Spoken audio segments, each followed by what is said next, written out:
Virus dapat ditransmisikan ke makanan oleh penderita yang batuk, bersin, atau tangan penderita yang menyentuh makanan. Namun, virus tidak sama dengan bakteri. Karena bakteri ketika dia terdapat dalam makanan, dia akan dapat memultifikasi dirinya menjadi ribuan kali lipat sehingga mengakibatkan penyakit. Namun virus itu membutuhkan sel host untuk dapat memultifikasi dirinya untuk dapat berkembang dan menimbulkan penyakit. Nah, makanan bukan sel host yang baik untuk virus.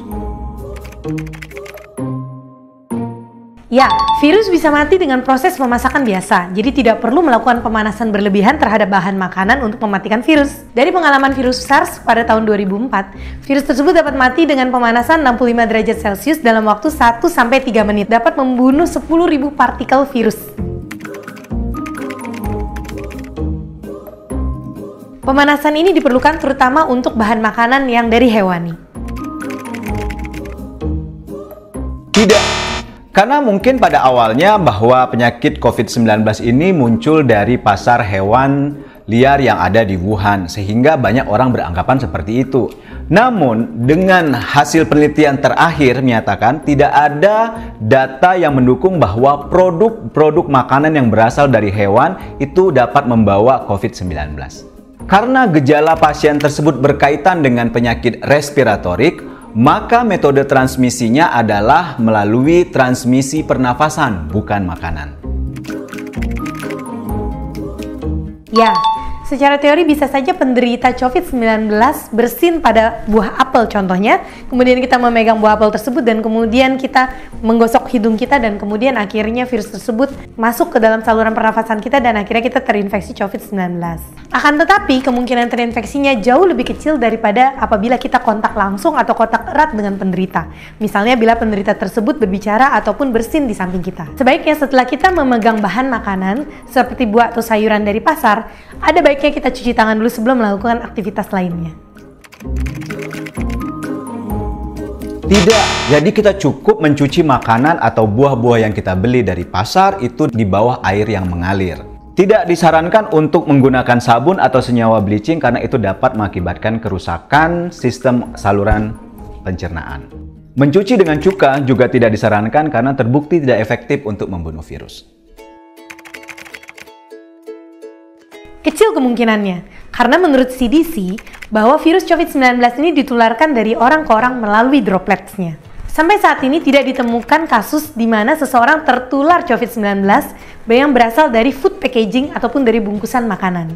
Bila pun packaging makanan, contohnya packaging yang berbahan dasar dus, terkena virus COVID-19, maka virus tersebut akan mati dalam kurang lebih 3 jam, sehingga jumlah virus yang hidup sangat sedikit dan tidak bisa menyebabkan sakit.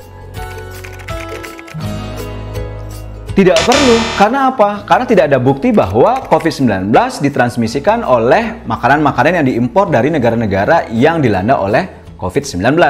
Yang harus diingat adalah virus tidak sama dengan bakteri.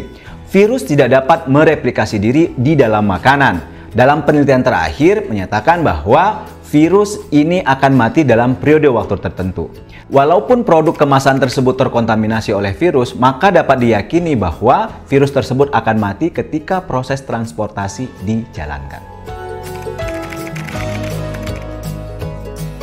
Para ahli mengatakan tidak perlu. FDA mengatakan bahwa makanan tidak perlu dibuang karena kekhawatiran akan tertular COVID-19.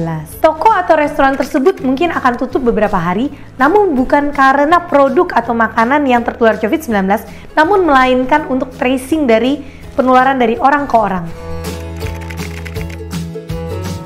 Tentu tidak. Bahkan itu menjadi alternatif yang sangat baik saat ini untuk mempertahankan physical distancing. Karena apa? Dengan kita melakukan order delivery online, kita akan terhindar untuk bertemu dengan orang lain, sehingga kita akan terhindar untuk terpapar dari virus corona. Ingat, semakin kita berinteraksi dengan orang lain, maka kita semakin besar untuk terpapar dengan virus corona.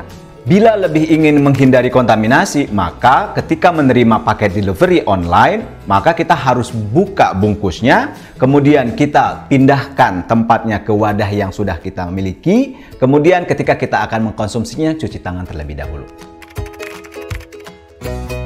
Seharusnya tidak. Menurut FDA, secara umum, restoran harus mengikuti standar keamanan dan kebersihan. Standar ini harus diikuti untuk menghindari infeksi-infeksi yang bisa terjadi dari makanan. Contohnya adalah penyakit Salmonella atau tifus, E. coli, Shigella, Novovirus, dan virus hepatitis A. Bila standar tersebut dilakukan, maka diharapkan bahwa transmisi virus COVID-19 tidak akan terjadi pada makanan yang dipesan. Itulah serba-serbi COVID-19 dengan makanan. Oleh karena itu, jangan lupa selalu hindari hoax, saring berita dengan bijaksana, keep a healthy mind,